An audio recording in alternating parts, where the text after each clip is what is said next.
Welcome to the Barker Podcast Collection.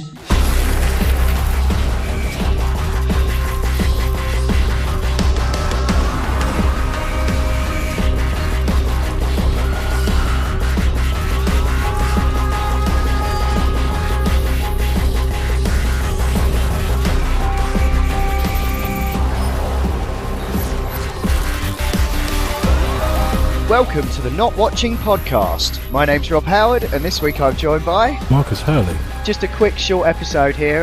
We've got a couple of things to discuss. The first of which, go ahead, Marcus. It's all yours. Drum roll. Netflix. Revealing they've got even more money than we thought they had. And they've offered an offline mode. I think it's very much in the... I think the BBC iPlayer used to do something like that. I'm not sure if they do anymore. Amazon have been doing it. Yeah, Amazon as well, in which you can actually download TV programs and films through, I think, the mobile app. Is it the mobile app only? I think so. Well, the news story came up on Polygon yesterday, and I was on my Netflix, I was like, how do you do this? This is amazing, how do you do it?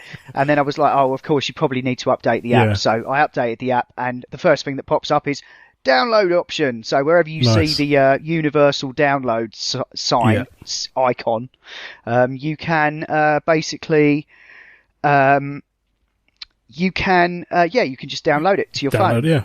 I don't know if it expires over any time, but I would imagine so. Or maybe it might just be linked to your account, as long as your account's active and it's on the Netflix, then, and you've got storage space. If you fulfill those conditions, then watch it. I'm really tempted to do that because I've got a really crap internet connection at work. It just doesn't. The mobile internet just doesn't work. So rather than me sort of saving episodes to my phone and stuff through, encoding them and all that sort of thing from my own DVD connections. Well, I've bought the DVDs. Your digital copies of the DVDs you've bought. Oh, yeah, definitely. Yes. Always. Once you've got a legal copy, I always go by the book. That's all right. But it's just, I think this would be such a good idea.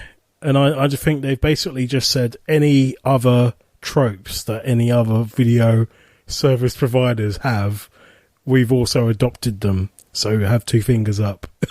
We'll continue to be Netflix.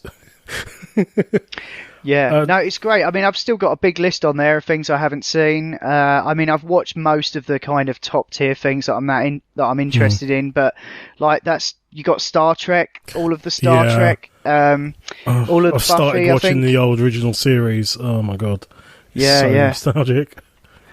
Oh yeah. But that's great. That's great. As I might have mentioned on another podcast, last week or the week before, there's, I've got a very long commute these days. So, I easily have enough time to watch an episode of something. So it's only going to be a matter of time before I burn through all the things that are on right now and I start dipping into the back catalogue, Definitely. So, but I've started, I mean, they've got a whole, I forget how much diversity they have on Netflix. I mean, obviously you kind of get tired of scrolling through the various layers and levels and stuff, and some of the things that are really weird. I found there was a section called mildly inappropriate. Oh, really? Yeah, and I love that when they put it on. It's this really weird humour, like odd things in there, like always sunny in Philadelphia and a few other Little Britain. It's like a mishmash of all of that. Occasionally, they'll just put together something based on a really weird search algorithm. I'm not sure how they get it, but I've never typed in the search for inappropriate programs. Yeah, maybe something like that. Yeah, The Expanse. I'm quite interested in checking that out. That looks good. Sounds quite interesting. There's American Horror Story I want to catch up on.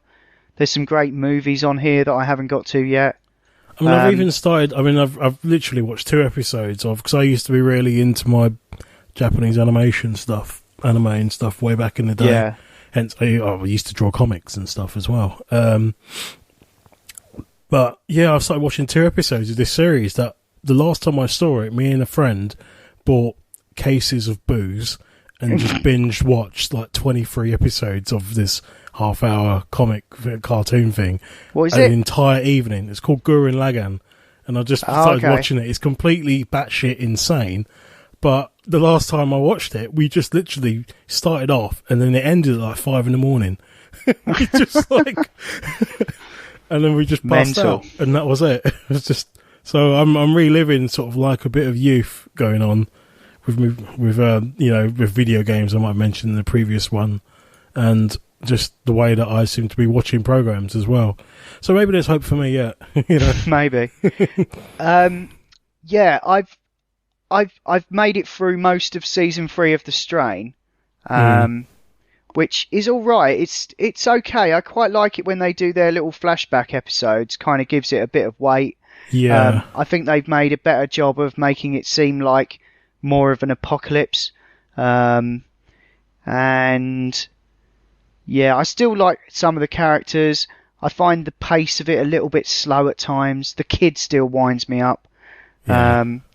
All that You're stuff gonna with his love mum him. is just like, I will spoil nothing, but by the end of it, you're gonna love him. By love him, right. I mean hate him even more. Oh God. So I'll leave it for your enjoyment. No, it's not terrible, but yeah, you'll enjoy it. It's not Game of Thrones terrible, but it's not like Game you're of going, Thrones oh terrible. God. You know what Game of Thrones is like? When something's terrible in Game of Thrones, it means like that little girl that you liked or something like that gets torn apart by wolves or something. It's not like that level of, oh God, what's the kid doing? But it's not like a Joffrey situation. No, it's not a Joffrey level of bad. Well, he's not a Joffrey level of bad. He's just an annoying little git that's got no storyline. And why is he there? He just looks like the spawn of Satan, and that's it. Yeah. Have you watched anything else?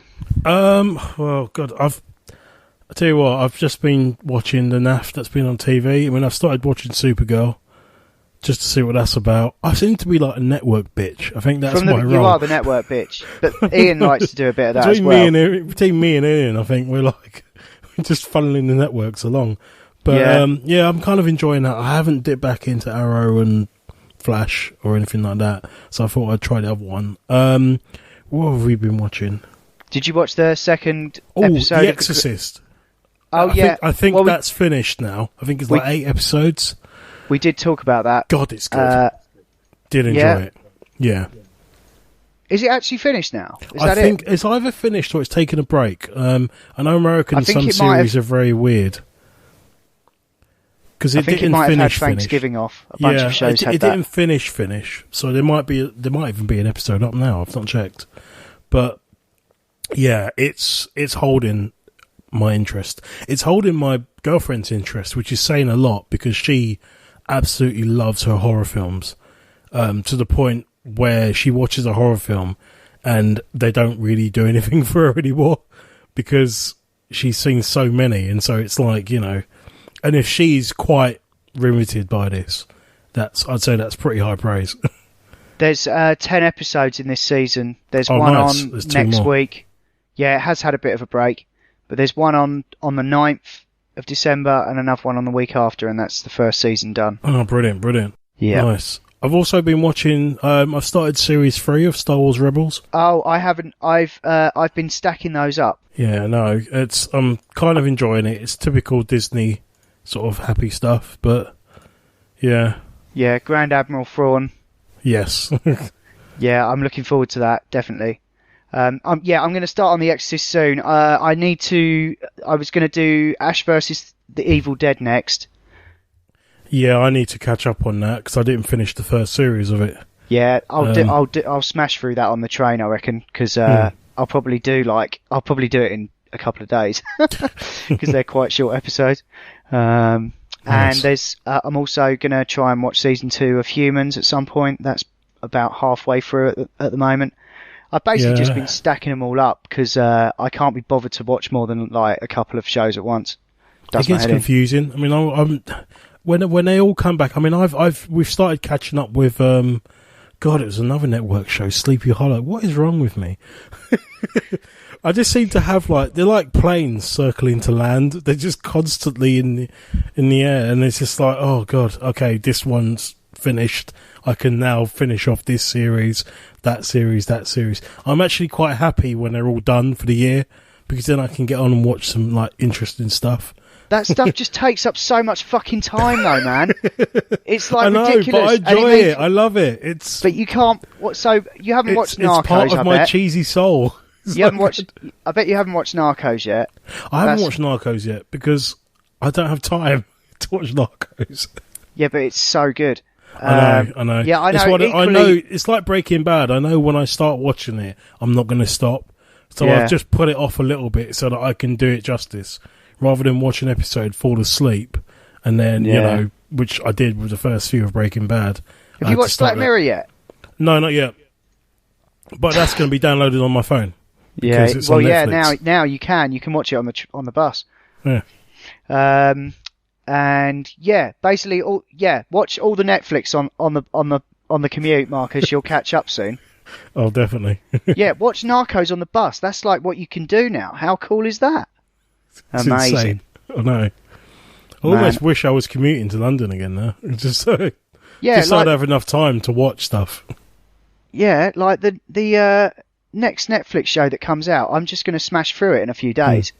Well, it's from where we are to the city is 45 minutes, say about.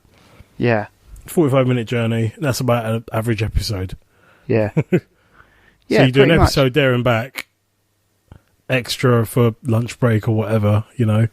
I'm on the underground. I'm on the overground for 52 minutes, if there's no hold-ups. Oh, wow. So I can watch an entire show. Jesus. And sometimes I eat my dinner on the train while I'm on my way, because I get back so late. If I eat after the gym now, I'm like literally eating and then going to bed. It's fucking ridiculous.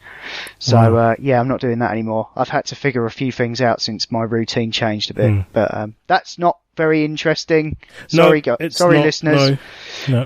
But yeah, we are really. This is kind of edit filler. That bit out anyway. No, that's all right. This is like a bit of a filler episode because we're going to be coming at you with our Rogue One review. Probably the week. It'll be the last one of the year. Probably will be the Rogue One. Yeah. And then and I think we'll be recording our films and TV of the year at the same time. To put out. I won't be including trailers in that list. No, I should hope not. I still maintain to this day that the trailer, the main first trailer that dropped, not the teaser, the main trailer that dropped for Force Awakens is possibly the best piece of musical and editing and visual things I have ever seen. I emotions agree. evoked from that were, I hate to say it, so much more than the film. I love the film. I'm not going to, the film is fantastic. But oh my God, I actually have the trailer downloaded on my computer and I watched it a few days ago and it still made me tear up. It's the magic of trailers. It's the magic of anticipation, of expectation. It was so intense, but that film will always have a place in my heart because I feel, for the most part, it delivered. Yeah. I've taken to plug in my hands in my ears whenever I'm in the cinema and it comes on because I dull the sound. You can't escape the sound. You're in the cinema. Rogue One? Yep. I haven't watched... I've watched the first two. I watched the teaser trailer and I watched the first one that dropped. I haven't watched any of the others because I'm thinking it's so close to coming out. I don't want that visual magic spoiled. Do you want me to be really honest with you, Marcus? I'm not that excited about it. Oh wow! Oh my I'm God. really not, honestly, because it's not a continuation. It's not about any of the main characters.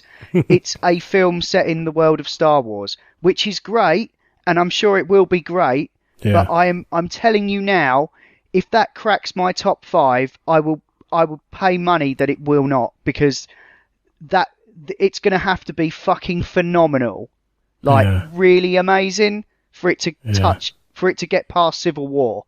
And that right now is my number 5. Wow. There are 4 better films I've seen this year than that. Yeah. So, honestly, as much as I love Star Wars and I love The Force Awakens, I think Gareth Edwards is a great director, and the cast looks great. I've got a feeling it's not going to be the same thing as what Force Awakens was. I really don't. Force Awakens was Star Wars. This will seem, but then again, they do say a Star Wars story, so maybe that's what it will feel like. Yeah, and it's standalone. It's like some people have been saying. I saw a news story the other day that really annoyed the fuck out of me, which was like, people are complaining that Kennedy's saying that there's not going to be a sequel to Rogue One. The sequel to Rogue One is Episode 4. Yeah, I know. You get some Cunts! real dickhead. You do get some real dickheads in journalism. I'm sorry. Hell. Apologies if there are any journalists listening, but Google that shit. Sorry, that's just me freewheeling there. This is what happens when you do a podcast with no running order. Yeah, just abuse. Yeah. Anyway, I reckon we should probably leave it on that bombshell. I think so. Otherwise, we'll just dig out this cupboard and just put people in there and call them cunts. But I booked up to see that twice. I'm going once on the Thursday, and I'm seeing it again with work on the Friday. Nice. Which will probably be in 3D. So I'm going to see it first in 2D, then in 3D. Yeah, I'm definitely going to see it in that week. 2D. Yeah. So not sure when or where. Try and do it, because following week I want to do podcast. About it. I'm there. Definitely there. Cool. I'm sure all of us will have seen it by then. Although John's a bit of a wild card, who hasn't even been on this show for ages, but he did say that he would come back for the last one of the year. Yes. Because he's been busy getting married and not having a computer that works. Although he has got a webcam now, apparently. Which is excellent. Which is cool. We're slowly bringing him back to technology. Yeah, from his log cabin. Yeah. All right then, mate. Let's leave it there. This has been the Not Watching Podcast in partnership with notlistening.co.uk, where you can also hear myself, Marcus and Ian talk about video games and virtual reality on the Not Playing Podcast, and Adam, Ash and Will talk about all manner of funny things on the Not Listening Podcast. You can email us at notwatchingpodcast@gmail.com, or you can tweet at or follow us on Twitter at notwatchingpod. You can find the show notes for the show at notlistening.co.uk, and if you're listening to us on iTunes, then please do give us a review. Anyway, that's all for now. Thanks for listening. See ya!